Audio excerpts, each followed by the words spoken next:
आज 1 मार्च 2026 रोजी लालसेनेच्या वतीनं आरक्षण वर्गीकरण आंदोलनस्थळी आम्ही महानायक फकीरा रानोजी यांना त्या ठिकाणी जयंतीनिमित्त अभिवादन केलेलं आहे.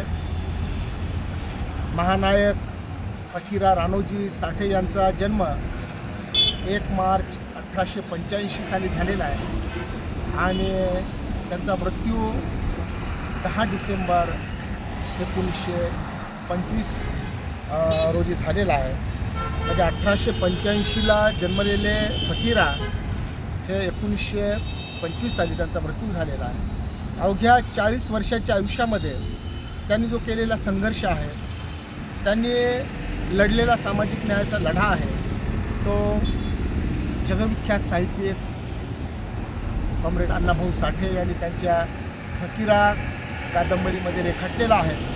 आणि म्हणून अण्णाभाऊंची फकीरा ही जी कादंबरी आहे ती नुसती कादंबरी नसून एका महानायकाचा जीवनपट आहे.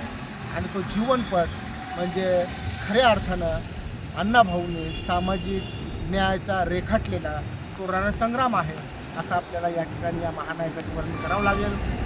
आज लालसेनेच्या वतीनं मागील 171 दिवसापासून हे परभणी येथील जिल्हाधिकारी कार्यालयासमोर हे बेमुदत धरणे आणि निदर्शने आंदोलन सुरू आहे. दोस्तो, आजच्या या आरक्षण वर्गीकरण आंदोलन भूमीवर आम्ही महानायक फकीरा यांचं जयंती या ठिकाणी अभिवादन केलेलं आहे त्यांना.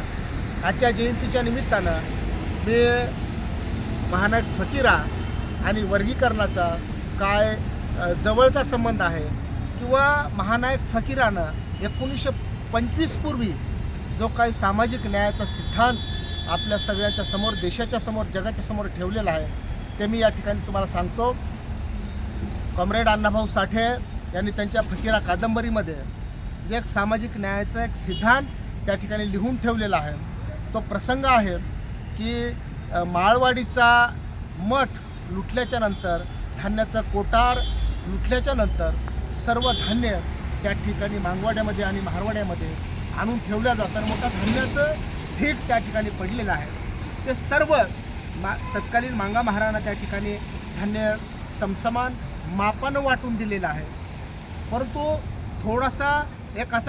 थोडासा धान्याचा ढीग असा शिल्लक राहतो वाटप झाल्याच्या नंतर. आणि त्यावेळेस ते शिल्लक राहिलेल्या धान्याच्या संदर्भामध्ये फकीराचा जो मुरा नावाचा सहकारी आहे, तो मुरा फकीरांना विचारतो की दाजी, आता हे राहिलेल्या धान्याचं काय करायचं? ते तर का आता मापानं वाटता येत नाही. त्यावेळेस महानायक फकीरा मुराला सांगतात की मापानं जर वाटता येत नसेल तर डावी आणा आणि डावीनं ते सगळ्यांना समसमान वाटा. धान्याचा एक कणसुद्धा गैर वाटू नका, एक दाणासुद्धा गैर वाटू नका. अशा पद्धतीनं वाटणी करा, कारण एक दाणा एका माणसाला एक दिवस जगली. अशा पद्धतीचा सामाजिक न्यायाचा सिद्धांत महानायक फकीरानं हे 1925 सालापूर्वी या ठिकाणी सांगितलेला आहे. आणि म्हणून जो वाटपाचा सिद्धांत आहे,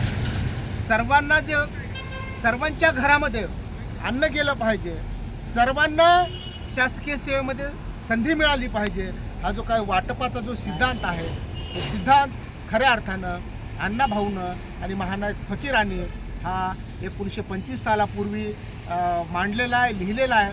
आणि म्हणून दोस्तो, आजच्या या महानायक फकीरा यांच्या जयंतीच्या निमित्तानं आम्ही आरक्षण वर्गीकरणाच्या या युद्धभूमीतून लढ्याच्या ठिकाणी आम्ही महानायक फकीरांना वंदन केलेलं, अभिवादन केलेलं आहे.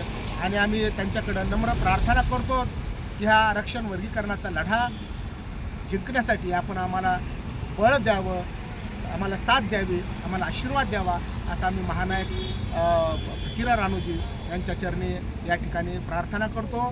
त्यांना पुन्हा एकदा लालसेनेच्या वतीनं, माझ्या सर्व सहकार्याच्या वतीनं मी त्यांना विनम्र अभिवादन करतो. धन्यवाद.